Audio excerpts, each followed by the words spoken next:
Graças a Deus. Abra a tua Bíblia no livro de Êxodo, no capítulo de número 17. Nós vamos ler a partir do versículo 1.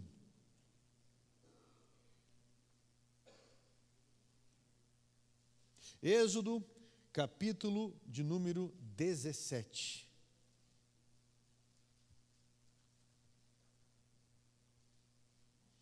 Coloquei o tema, a resposta da água. Capítulo 17 é o segundo livro do Velho Testamento, versículo 1 em diante, diz assim a minha tradução: toda a congregação dos filhos de Israel partiu do deserto de Sim, fazendo suas paradas segundo o mandamento do Senhor, e acamparam em Refidim, mas ali não havia água para todo o povo beber. Então o povo discutiu com Moisés e disse: dêem-nos água para beber. Moisés respondeu: por que vocês estão discutindo comigo? Por que estão tentando o Senhor? Mas ali o povo estava com sede de água e murmurou contra Moisés, dizendo: por que você nos tirou do Egito? Para matar de sede a nós, aos nossos filhos, aos nossos rebanhos? Então Moisés clamou ao Senhor: que farei com este povo, Senhor? Daqui a pouco vão me apedrejar. O Senhor respondeu: passe adiante do povo e leve com você alguns dos anciãos de Israel. Leve também o bordão ou o cajado que você feriu o rio Nilo e siga em frente.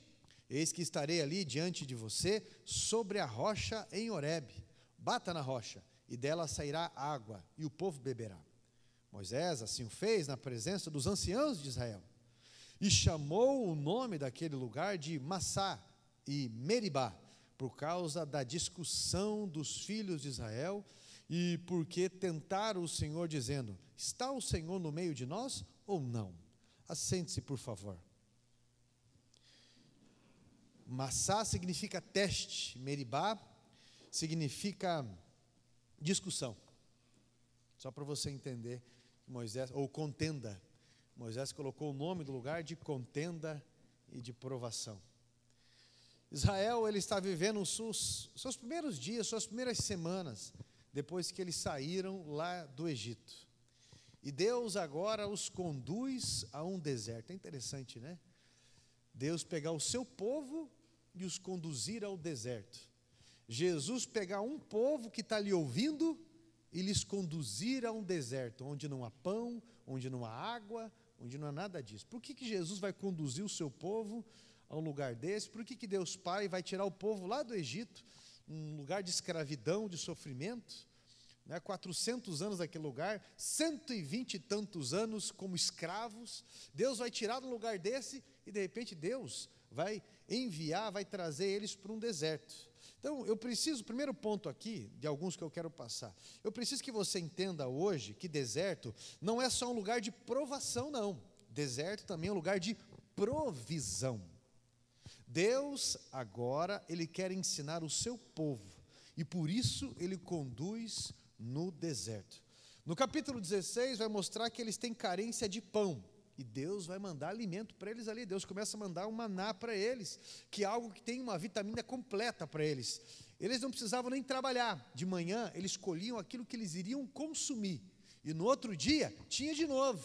Mas se eles pegassem de hoje e acumulasse para amanhã, o cheiro seria insuportável amanhã, porque eles estavam aprendendo a confiar na provisão de Deus. Tem pessoas que não vêm para o culto mais, é trabalhar, trabalhar, trabalhar, trabalhar e descansar, porque eu estou muito cansado de trabalhar. Por quê? Porque eu quero adquirir coisas, adquirir, e eu estou muito cansado e trabalha e não congrega, e daqui a pouco não ora mais, as coisas vão perdendo sentido, e o seu Deus já virou mamon.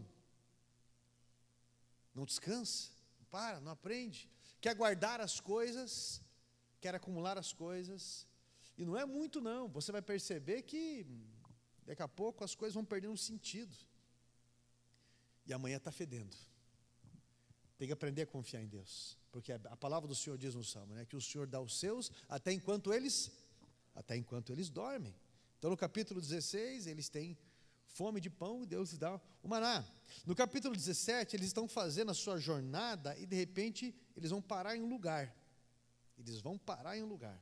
Segundo ponto que eu quero destacar: você precisa entender as etapas da sua vida. Na verdade, Israel, ele não fez uma rota única. Embora a viagem fosse contínua, as paradas elas faziam parte do curso. A terra prometida chegou, mas chegou através de etapas da sua vida. Para quê, pastor? Para que a promessa fosse bênção na vida e não atrapalhe. Você conhece aquela moça que quer casar? Ela quer casar, mas o casamento tem que ser bênção na sua vida. Mas às vezes ela coloca a carroça na frente dos bois, atropela tudo, e aquilo que era para ser bênção, vira uma cruz, vira uma maldição. Nesse caso, né? Vira um peso terrível ali, uma frustração. Então, Israel anda um pouco e para um pouco. A nuvem que está à frente deles se levanta e vai, que significa a presença de Deus, então ela se assenta e eles então armam as suas tendas e permanecem ali onde Deus está, o Deus quis que eles estivessem. Você precisa entender que parar nesse contexto de jornada não é desistir. Essa pausa era uma preparação para que eles continuassem. Isso é, eu tenho uma jornada no dia, mas eu paro para almoçar. Eu paro para repor as minhas energias, para me alimentar. Você, por exemplo, não está sentado nessa cadeira aí simplesmente parado. Você está sendo preparado. Preparado. Agora imagine se você comesse uma vez na semana só. Como que seria o seu organismo? Se você se alimentasse só uma vez na semana. Uma vez até perguntaram para mim, por que tem que ir no culto, se você não lembra das mensagens que ouviu, tantas mensagens assim, você não lembra? Pois é, eu não lembro que eu também almocei há 3 semanas atrás no domingo. Eu sei que aquilo que eu almocei é o que eu precisava para aquele dia. Então eu preciso me alimentar todos os dias. Mas eu preciso ter comunhão algumas vezes na semana.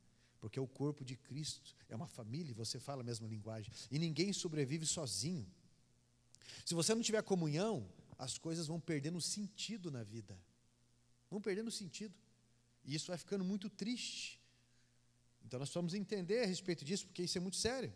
Então você está sendo preparado. Quando você faz uma viagem longa, existem aí as conexões, as paradas. Você não vai ficar pelo caminho, é uma preparação apenas. Há pessoas olhando para você, achando que você está meio estagnado na vida. Você não está estagnado na vida. Você está sendo preparado. A doença das redes sociais, nesse ponto, ninguém vai ficar postando derrota na rede social. E a pessoa que vai postar uma murmuração na rede social é uma pessoa infantil ainda. Né? Que posta lá no status, no story, posta em alguma coisa, escreve lá. Eu não fico dando indireta em ninguém, diferente de alguns. Aquelas pessoas que ficam porque tem gente que só está se expondo. Está se expondo, ninguém resolve. A pessoa que chega e conta o problema da sua casa para uma pessoa, vai no encontro, conta o problema da sua casa para outra pessoa, faz um ninho de fofoca e ninguém vai te ajudar. Só vai expandir a fofoca do problema, a imagem, seja o que for. É algo ridículo e é algo contra, porque acha que está... o vitimismo, ele é um vício também. Se olhar como vítima, isso é um vício, e isso mente para você, porque a autocomiseração mente para você do teu potencial, de quem você é. Então nós precisamos nos alimentar daquilo que é bom, para que aquilo que é bom flua através das nossas vidas. Isso vai ter respostas para a gente. Enquanto eu estou introduzindo essa mensagem para você, eu liberto uma palavra para você, de uma etapa, para que você se anime, para que você não se agite errado, porque você não está sozinho nessa jornada. Quando você olha para as redes sociais, parece que está todo mundo avançando, mas ninguém vai ficar postando derrota nas redes sociais. Ninguém vai ficar postando isso aí não, meu irmão. A quantidade, você pode ver às vezes ali uma mensagem Olha lá o pastor, tiraram uma foto do pastor trazendo uma mensagem no altar, mas isso aqui é a conclusão de um esforço, de uma superação de desafios gigantesco, desde o momento que se acorda. Hoje eu acordei 3 horas da manhã, desde o momento que se acorda até de noite, né? Eu fui fechar o congelador hoje, me embolou um nervo nas costas. Vocês vão ver a hora que você tiver a idade que eu tenho, né? Principalmente aqueles que já estão com 70 anos aqui, quando vocês tiverem a minha idade, vocês vão ver. O pastor Rogério olhou para mim e falou assim: quantos anos você tem, Carlos? Eu falei: qual parte? Falei brincando, porque o pulmão tem uma idade, as costas tem outra, né? Falou brincando. Mas eu fui fechar o congelador, me embolou um nervo ali, que eu fui para o chão. Tive que pedir para a Gleice colocar o cotovelo em cima de onde é o nervo, porque nós somos meio veterinário, né, amor? E daí já melhorou para eu vir aqui meio desconfigurado, um pouco e configurando, mas como diz, né, meio despenado, mais cacarejando ainda. Só que o fato de estar aqui é a conclusão da superação de um monte de desafio, de subir escada, de aconselhar aqui, de expulsar demônio lá, de tentar ajudar aqui, e de ter as próprias crises bem resolvidas na fé em Jesus todos os dias. Então, se anime, meu irmão, porque ninguém vai ficar postando aí as suas fraquezas na rede social. Aí você pensa que está todo mundo avançando e você não está. Não, você está sendo preparado. Quando Deus falou, a nuvem parou, agora, meu irmão, come esse lanche, escute, agora é de você refletir um pouco, conversa, aproveita a tua vida nisso daí, porque você pode estar num deserto, mas você está sendo bem suprido, não é verdade? Você dormiu numa cama hoje, graças a Deus, você se alimentou, vai se alimentar, tem para onde ir, tem alguém para coçar tuas costas, nem que seja uma amizade, graças a Deus, de alguma forma, Deus fez você chegar até onde você chegou, porque Ele te ama, e não por castigo. Eles procuraram água para beber ali, mas eles não encontraram. E quando Deus quer nos ensinar lições, Ele prova, até enquanto nós estamos descansando, não é? Então eles olham para Moisés e eles dizem, nós queremos água, cara. Só que assim, não é um grupo de 5 pessoas, não é uma criança. São pessoas intoxicadas por uma mentalidade escrava. E não são 5 pessoas, como eu disse, são 2 milhões de pessoas, quase, a população de Curitiba. Moisés é uma pessoa. E eles botam uma pressão ali, absurda. Chega num ponto que Moisés, eu ouvi falar que gato encurralado mostra as garras. Moisés olha para eles e fala, vocês não estão contendendo comigo, vocês estão contendendo contra Deus, vocês estão murmurando com relação ao Deus que tirou vocês. Eu sou o frente aqui, porque toda a reclamação que se faz a um profeta, pelo propósito, não é o profeta que recebe, é Deus que recebe. Eu disse profeta, não falei esses charlatão que tem por aí, esses aleluiados, abusadores. Moisés, nós queremos água. Por que essa pressão sobre Moisés? Moisés viveu naquela geografia desértica ali por 40 anos. Enquanto os filhos de Israel estavam no Egito, Moisés estava naquele deserto. Terceiro ponto, deixa eu te falar uma coisa. Eu não posso guiar ninguém nos caminhos que não tenha passado primeiro. Ore pelas tuas costas. Brincadeira, meu irmão. Não fique assustado, não. Eu não posso guiar ninguém por um deserto que eu não passei. Situações de pressão, de desânimo, de todo dia lutar contra depressão, contra pressões absurdas. Vou dar um recado para as pessoas que estão me assistindo, e talvez para qualquer pessoa aqui, mas eu não sei, é algo que eu só entrego. Rasga esse cursinho que fez na internet, no tablet, sobre liderar, sobre liderança. Vem cavar buraco comigo. Essa semana vai, expulsa demônio de uma casa, ora por outra casa, e quase cai de numa altura, e ajuda não sei o quê, e vai até lá, e está aconselhando alguém. Então, essas pessoas ficam fazendo cursos de achismo em internet, mas não se permite ser discipulado. Porque na teoria é muito romântico os desertos. Na teoria é muito romântico, mas a prática era de guerra e de superação. Cave buraco junto para ensinar depois. Moisés, ele vai viver na geografia desértica por 40 anos e só depois que ele conhece o deserto, Moisés vai poder direcionar esse povo. Moisés, você conhece geografia, nós queremos água. Aí eu tenho um recado importante também aqui diante disso. Não fique refém. Não fique refém. Entenda sobre desobrigar-se a algumas coisas. Que por causa da sua experiência, você tem que apresentar respostas que você não tem. O fato de você ter experiência em alguma coisa não obriga você a ter todas as respostas, porque você não é Deus.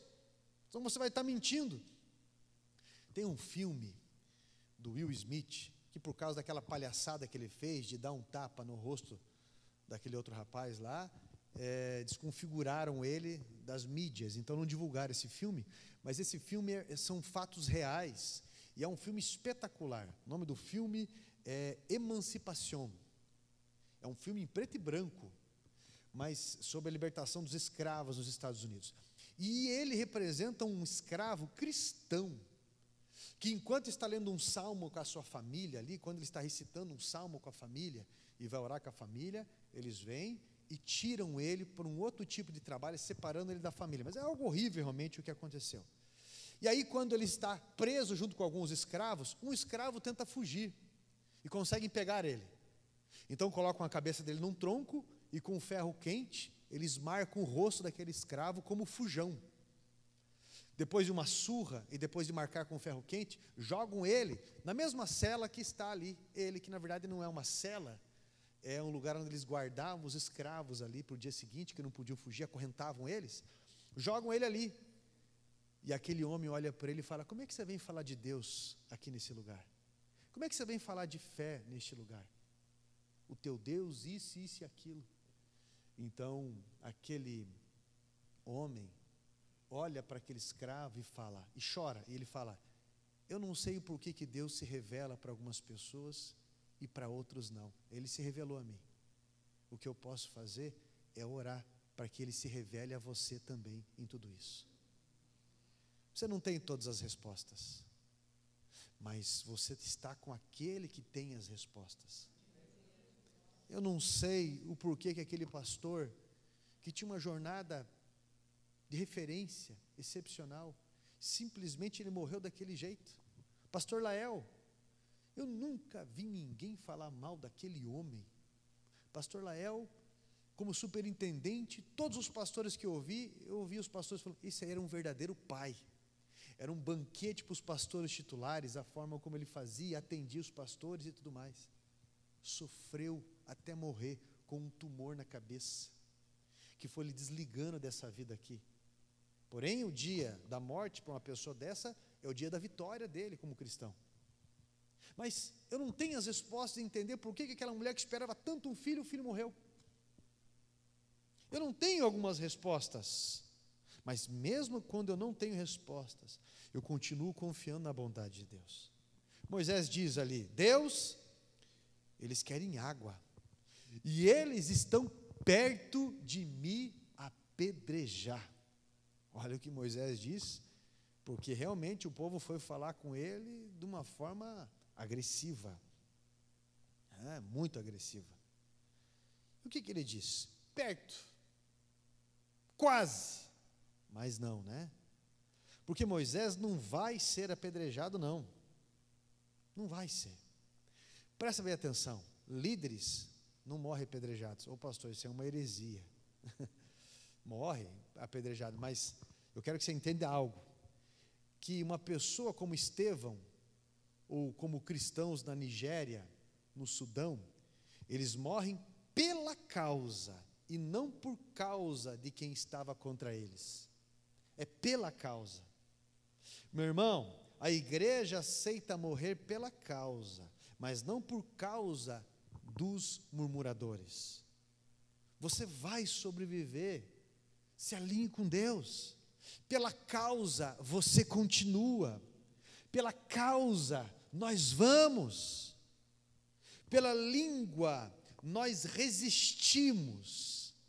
É uma pedra que, quando você olha na direção certa, nós entendemos que a imunidade, ela vem de dentro para fora, que é o próprio Espírito Santo que habita em nós. Moisés está dizendo que o povo está ameaçando de o apedrejar, mas o céu está dizendo assim: passa adiante desse povo, Moisés. É o que está escrito ali no capítulo 17. Passa adiante desse povo, Moisés. Essa expressão, passa adiante, é a mesma que Deus usou dizendo: passou o reino de Saul. Isso é, já não existe, já não é digno de consideração. O nosso problema, presta bem atenção, de uma resposta do teu desânimo durante esses dias. O nosso problema é que ficamos no meio da murmuração, apanhando direto. Ficamos no meio de pessoas intoxicadas, murmurando, reclamando sempre. E Deus está dizendo para Moisés, é o quinto ponto que eu quero destacar: não se intoxique com esse murmurador, com esse vitimista, com esse criticador aí, não sei se é essa palavra. Não se limite, avance. Há pessoas com a vida tudo travada, porque acreditaram no murmurador, naqueles reclamadores, aqueles críticos. Há pessoas com uma mágoa passada, que já criou raiz, e consegue contratransferir isso sempre para uma outra pessoa. Pessoas extremamente espinhosas por uma má criação, de um pai que não se curou, de uma mãe que não se curou, do casamento dos pais que não se curaram, situações extremas, e aí consegue contratransferir isso para outras pessoas. Ei, não escute essas murmurações que estão assombrando a tua mente, estão deixando você sem forças para avançar com ânimo, com alegria, porque essas pessoas murmuradoras, isso é uma doença de tal ponto que vai acabando com o ânimo do meio. A vítima chega a adoecer às vezes, chega a adoecer. Então, qualquer coisa que você fale, a pessoa está pronta para reagir com uma memória de perca, uma memória de rejeição, de vitimização, de culpa. Cuidado com isso. O mundo nunca melhorou em avanço por pessoas assim. O mundo sempre melhorou por pessoas que não se deixaram intoxicar pelos murmuradores. Por isso que eu sou contra certo nível de cota. Você quer um povo mais perseguido do que no mundo passado, do que os judeus? Você não vê cota para judeu. Você vê os judeus sendo um dos maiores cientistas da época. Vai ver os judeus inventando os melhores medicamentos, a tecnologia. Israel. Você vai ver os prêmios Nobel de 100, no mínimo 30 é para judeu, no mínimo, superando. Agora você vai ver pessoas reclamando, porque há 100 anos atrás, o meu avô não tinha, meu irmão. É interessante, isso aí é racismo. Eu vejo o meu pai de criação, branco, bem branco, rosa, de tão branco que é, transparente, que trabalhava na roça, vendia dolé depois, na juventude, dos 7 anos, entregando todo o dinheiro para meus avós, se esforçando, se arrebentando desde criança, trabalhando, passando fome, descalço, se arrebentando, para hoje poder ter a casa dele, ter os bens dele, coisa e tal, e vão dizer que ele não pode ter cota por causa do tom da pele dele. Isso é racismo. Ou porque ele nasceu homem. Pelo amor de Deus, estão fazendo o povo acreditar no quê em tudo isso? Cuidado, cuidado com os murmuradores, porque fazem injustiça dizendo que é justiça. Cuidado, cuidado, meu irmão, porque o mundo nunca melhora por pessoas murmuradoras intoxicadas, nunca. Nunca. Sexto ponto. Pessoas que se dedicam são pessoas que fazem a diferença. Olha, com Deus, você não vai ganhar as coisas no dó. Você pode até tentar manipular um cônjuge, o teu pai, a tua mãe, tentar manipular os teus filhos, reclamando, ninguém dá bola para mim, olha, né? Mas com Deus, você só ganha na postura. Porque milagre não é um acidente. Milagre é resultado de um posicionamento. Moisés, tenha posicionamento. Ou como diz o avô de um amigo meu, tenha tenência, rapaz. Tenha tenência. O avô dele mexia o bigode só de um lado, assim, olhava para ele e falava, tome tenência, rapaz. Moisés, tenha postura. Passa adiante desses murmuradores. Vai orar. Vai fazer aquela ligação, vai mandar aquela mensagem, vai lá naquele lugar, coloca a mão na ferramenta, acorda cedo, incentive pessoas a ajudar. Dos 150 salmos, o Salmo 1, o primeiro cântico, é o que começa assim: bem-aventurado o homem que não se assenta na roda dos escarnecedores, e não se detém, não se trava no caminho dos ímpios. Antes, o seu prazer está na lei do Senhor, e nela medita de dia e de noite. E aí continua o salmo.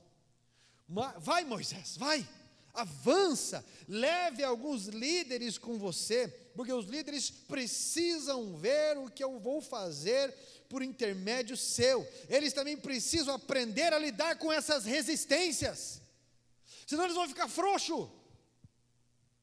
Moisés toma o cajado, aquele cajado, o velho cajado que ele feriu o Nilo, o velho cajado que ele tocou o mar, esse cajado que também tocou o pó da terra, esse cajado, meu irmão, que fez tanta coisa. E Deus está usando a referência mais antiga, a primeira das 10 pragas. Usa aquele cajado antigo, usa a confiança que você venceu como das outras vezes e você avançou. As coisas mudam na modernidade, mas algumas coisas, elas não mudam com a modernidade. Antigamente, eu não sei quando você chegou na igreja, como é que era, eu sou do tempo que algumas pessoas, era só no inário aqui, ó. Ah, tem um inário, tem um inário? Tem um inário? Ah, não, vamos, canta o 350, aí. Ah, eu gosto do 6. Aí todo mundo abria no 6 e cantava. Aí depois, agora vamos colocar no retroprojetor. Você lembra o calor que era aquela peça? Quem ficava na frente do retroprojetor parecia que estava na frente da churrasqueira. O camarada saía bronzeado dali. Era uma lâmpada forte. E aí, fazendo aquela transparência, tinha que pegar alguém com a letra bonita para colocar lá. E aparecia ali no telão um retroprojetor. É retroprojetor aquilo? É, né? E aí depois, agora, tem o data show. E já tem outras coisas mais modernas, que é em 3D, tem uns troços que saem, parece que engole você ali. O jeito que fazem. Eu vi num evento isso aí, achei incrível. Antigamente pegava a caixinha lá, de fruta, umas mais reforçadas, colocava, subia em cima e pregava para as pessoas na praça. Eu lembro de eu, lá no Hour, eu com os jovens, ali, fazendo evangelismo no meio da rua. Quantas vezes eu estive no meio da rua, entregando panfleto, falando de Jesus, batendo na frente das casas, perguntando se queria oração e coisa e tal. Hoje, você tenta caprichar nisso nas redes sociais, porque a valia é muito grande nisso também, envolvendo. Então você tem que se adaptar à modernidade, você tem que se adaptar a todas essas coisas, né? E isso é importante, porque algumas coisas elas mudam. Agora, existem coisas que elas não mudam. 7º ponto. Só que quando o assunto for vencer o adversário, acessar o impossível, provocar milagre, Deus vai deixar bem claro que não são os acessórios modernos que garantem o sucesso, mas é o teu antigo cajado. Oração, jejum, palavra, dedicação, santidade. Estão falando aí, pastor, está uma agitação, estão falando isso aí, ó, isso aqui, não sei o que. Eu lembro quando eu falava, essa igreja já era, as portas dessa igreja vão fechar, já era. Eu levantava o dedo assim, parecia daqueles filósofos gregos lá, nós vamos levantar uma catedral em nome de Jesus, Deus vai levantar missionários nesse lugar em nome de Jesus. Algumas coisas você fica quieta e vai para a oração, outras coisas, não, meu irmão, você declara, você lança uma palavra de fé, usa o cajado, meu irmão, Moisés, quando você chegar em Horebe, fere a rocha. Enquanto as pessoas estão falando, esse lugar já era, não tem água, você olha para eles e fala, eu vou me encontrar com ele no deserto, vocês vão ver, ele é fiel na minha vida, ele é fiel na nossa vida. E a Bíblia diz que Moisés vai até o deserto, porque não foi só uma vez que Moisés feriu a rocha a comando de Deus. Moisés vai até o deserto, e a Bíblia fala que ele fere a rocha. Fere a rocha. 1 Coríntios capítulo 10, versículo 4, a pedra ferida, ela aponta para Cristo.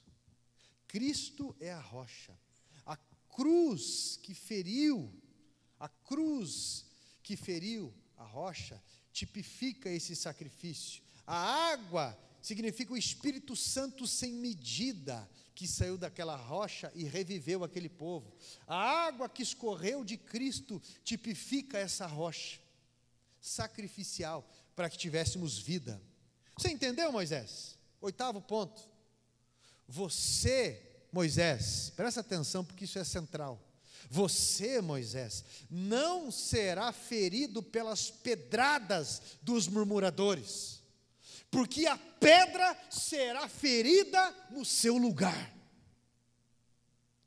O mistério é que Cristo é diferente de nós. E nós deveríamos parecer muito mais com Cristo. Quando a pedra foi ferida, o que saiu dali? Água. Ou por acaso, quando a pedra foi ferida, saiu fel? Não, né? Quando a pedra foi ferida, saiu pau de tenente. Quando a pedra foi ferida, saiu boldo. Quando a pedra foi ferida, saiu ferrugem. Saiu veneno. Não, né? Quando a pedra foi ferida, saiu água que reviveu aquele povo. Quando a pedra foi ferida, não saiu xingamento. Quando a pedra foi ferida, não saiu murmuração. Quando a pedra foi ferida, não saiu desistência. Quando a pedra foi ferida, meu irmão, saiu água. O derramamento do Espírito Santo, quando a pedra foi fluída. Meu irmão, você está apanhando dentro dos últimos meses, está sendo ferido aí, talvez nos últimos anos. Estão esperando que saia veneno quando você abrir a sua boca. Murmure um pouquinho aqui, se vitimiza um pouquinho lá. Estão esperando que você reaja com unhas, com dentes. Estão esperando que você seja agressivo. Estão esperando que você seja ofensivo. Porque afinal de contas, você não é bobo, né? São essas frases que não estão na Bíblia. Você não é bobo, né? Também, Carlos, você não é de ferro, né? Né, Carlos? Todo mundo erra, né, Carlos? Você não é bobão, né, Carlos? E aí você fica, é verdade, é verdade. E na verdade, é o Espírito Santo que está em nós, que precisa fluir quando a rocha é ferida. Você está apanhando, estão esperando que você libere veneno. Mas quando você abrir a tua boca, meu irmão, 9º ponto que eu quero destacar. O cristão ferido, quanto mais batem, mais aprendem lição sobre amor e superação. Quanto mais batem, é uma oportunidade que você tem de direcionar a Cristo, de ensinar sobre Cristo, de ensinar sobre perdão, sobre a mansidão de Cristo. Eu preciso me parecer mais com Cristo. Quanto mais batem em mim, mais Bíblia vai sair. Líder, marido, esposa, pastores, pais, vamos tomar mais cuidado quando formos feridos. Cuidado para não soltar fel na igreja. Cuidado para não soltar veneno sobre os filhos, sobre o cônjuge. Não faça contenda, porque tem gente que é alvo fácil de ser cutucado. Aí vai lá um adolescente, cutuca o pastor, e o pastor vira de lado e olha de cima assim e fala: mas quem é esse quase incircunciso? Você precisa jejuar muito, porque você está falando com um popstar. Você não tem ideia, você é abaixo de mim. Aí o cara, ele recebe o espírito do Alberto Roberto. Você lembra do Alberto Roberto? Qual é o parabalema? Que se achava superior às pessoas, ali falava errado, agia errado, e passava vergonha bem da verdade. Até quando ele foi se confessar, ele fala: padre, eu acho que eu pequei. O quê? Eu vou fazer uma encenação da Cristo, não é? E sim, e você vai fazer qual o papel dos apóstolos? Não vou fazer papel. Qual o papel será? Deus. E eu já não quero mais ter 12 apócrifos, ele fala. Eu quero ter 200. E algumas pessoas começam a se intitular, além do que são. Se cutucar um pastor, sabe o que vai receber? Vai ser apacentado. Vai ser apacentado. Eu acho interessante o apóstolo Paulo ser quem ele é. Quem ele foi, né? Na época, no caso. Ele fundou a igreja lá em Corinto. O negócio estava tão difícil que no capítulo 1 de Coríntios, versículo 8, o apóstolo Paulo pensou em sumir daquele lugar, se enterrar. Mas a Bíblia diz que o próprio Jesus vem até ele e fala: não sai daqui, porque eu tenho muitos dos meus nesse lugar. Não abandone o teu posto, Paulo. E ele fica ali e levanta líderes naquele lugar e tudo mais. E quando ele sai dali, a igreja se divide em 4. Uns que falam: não, nós somos seguidores de Pedro, Cefas, né? Não, nós somos seguidores de Paulo. Não, eu sou de Apolo. Não, nós somos os verdadeiros espirituais, nós somos de Cristo. Divide em 4 e tudo mais. E aí começa a dizer que Paulo era fraco em presença. De longe ele era o bambambam para escrever carta, mas pessoalmente ele não tinha ali uma caricatura favorável. Ele não tinha uma representação ali muito firme na sua presença. E começa a ofender, a tal ponto que ele teve que escrever o 2 Coríntios ali, que era uma defesa do seu apostolado. Mas eu achei interessante 2 Coríntios, no capítulo 2, quando Paulo fala bem assim: e eu, mesmo não devendo nada para vocês, vos pedi perdão, para que Satanás não alcançasse vantagem no nosso relacionamento. Humildade. O apóstolo Paulo está dizendo: olha, eu estou olhando do ângulo espiritual, a minha guerra não é contra você, não. Minha guerra não é contra esse adolescente, contra a minha esposa, contra aquele irmão, aquela irmã, aquele pastor, aquele lá que tem pastor que acha que é concorrente de outro pastor de igreja, que é um absurdo. Só se tiver uma visão comercial para pensar desse jeito. Nossa luta não é contra a carne, nossa luta é espiritual, é Satanás que vai alcançar vantagem na liderança, é Satanás que vai alcançar vantagem no casamento, é Satanás que vai alcançar vantagem em tudo isso. E o apóstolo Paulo está falando, uma atitude de humildade. Se baterem na rocha, o que vai sair dali é vida, é Bíblia, é atitude que reconstrói. Porque o bom soldado, meu irmão, como a Bíblia fala, Jesus falou isso, o apóstolo Paulo lembrou: carregai o fardo uns dos outros e assim cumprireis a lei. Tem dia que é dia de você carregar o meu fardo, não tenha dúvida. Tem dia que eu vou ter que carregar o teu fardo. Isso pode durar uma semana, um mês, um período, e vice-versa. Mas o cristão, o que vai sair dele é aquele que está maior dentro de si. É isso que vai sair dele. Precisamos aprender com Cristo e com os exemplos que Cristo coloca na nossa vida. Se alguém ferir, se alguém vier beber de nós, o que Jesus falou? aquele que crê em mim, do seu interior fluirá rios de água da vida. Estão bebendo o que tem em você. Faça uma aliança com a sua alma. Solte água, meu irmão, da vida. O fel, a amargura, a tristeza você vomita para Deus. Ele tem poder para reter isso e transformar isso em vida. Peça para o Espírito Santo te encher, porque eles vão beber como aquelas pessoas beberam, 2 milhões de pessoas beberam e reviveram, mas outros escolheram o fel e morreram naquele deserto. Último ponto, 10º ponto, essa rocha ferida, ela continua vertendo água para te lavar, ela continua vertendo água para você beber.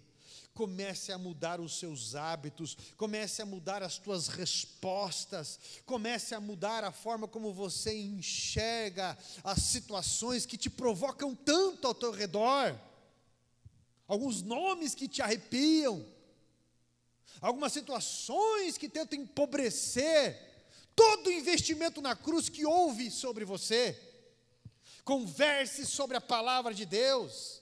Você vive em um deserto e nem para o discipulado numa quinta-feira quer vir. Vive num deserto e aí não quer nem escutar louvores quando precisa. Você vai ficar bebendo fel de alguém?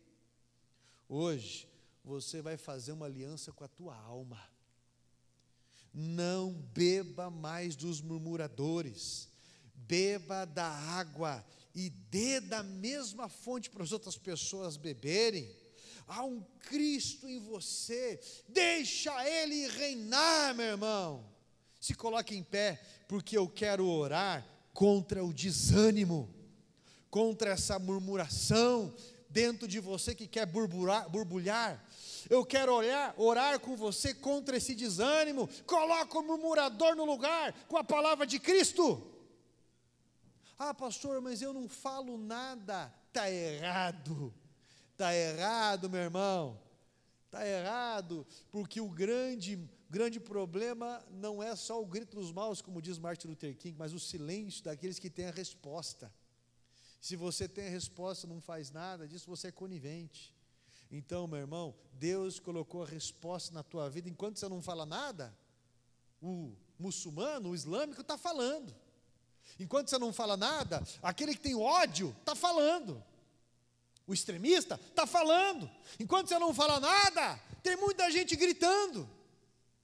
Muita gente bebendo dessas coisas e gente sofrendo. E as redes sociais é um lugar de você fazer as pessoas entenderem essas coisas assim. Amém? Você sabe por que eu coloco muitas coisas nas redes sociais? E algumas pessoas até criticam. Porque quando Jesus veio aqui, quando Jesus veio para a terra, e você for ver isso no Novo Testamento, Satanás trabalhava escondido. Você vai ver no Velho Testamento, Satanás trabalhava escondido, debaixo do pano ali, um dissimulador, um contra o outro, ele fazia isso. No Novo Testamento, Jesus veio e ele revelou Satanás, ele revelou os demônios, ele destacou isso. Nós precisamos destacar, nós vamos denunciar o mal, mas nós precisamos fazer das pessoas beberem da fonte da água-vida que há em nós. Não confunda essas coisas, tá? Eu vou orar pela tua vida, e você que estava desanimado, você vai falar isso para Deus. E você vai pedir para Ele a água da vida, o Cristo que anima. Você vai ver que Deus sempre tem uma palavra reservada, uma cura, um milagre, uma solução. Deus nos respeita e Ele escuta a nossa oração. Deus escuta, meu irmão. Deus escuta. E Ele tem um projeto, um propósito maravilhoso após esse deserto.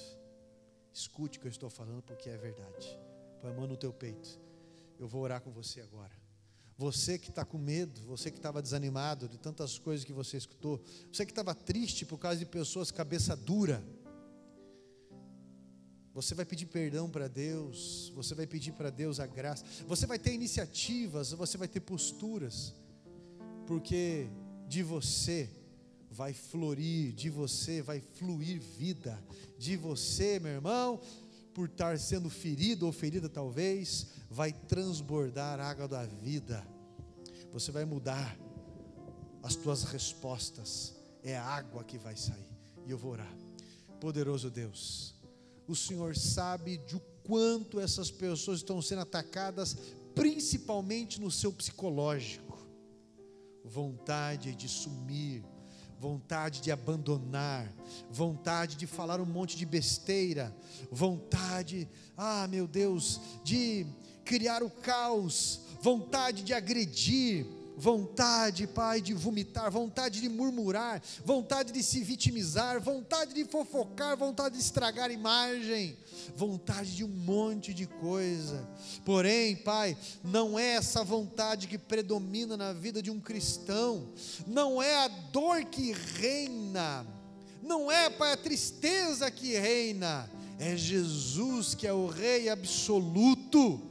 Então reconfigura em nós as tuas verdades e a tua palavra, reconfigura em nós, Santo Deus, as respostas para a vida, reconfigura a confissão de fé, reconfigura a postura digna de alguém que escolheu descer as águas do batismo, de alguém que nasceu para a vida e não para a morte, de alguém, Pai, que no meio da jornada, no meio dos desertos, se precisa de alguma coisa, aprendeu a ter ótimas referências, aprendeu a confiar no Senhor, aprendeu a ter vida no Senhor. Assim, meu Deus, nós expulsamos todo o demônio de confusão, nós repreendemos todo o sacrifício de animais que fizeram para tentar dominar o ambiente dessa praça, desse lugar, dessa igreja, dos corações,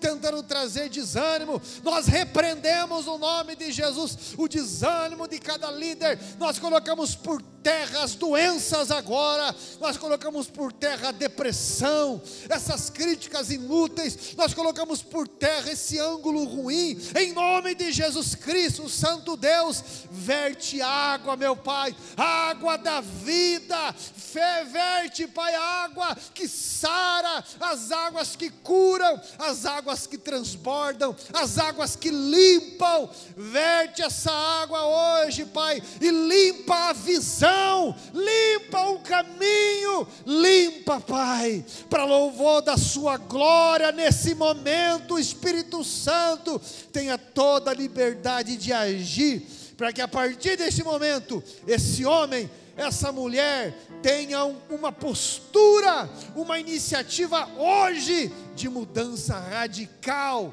para o louvor da sua glória. É a nossa oração, e assim ligamos aos céus, declarando a derrota de Satanás mais uma vez, em nome de Jesus. E todos digam: aplauda Jesus Cristo.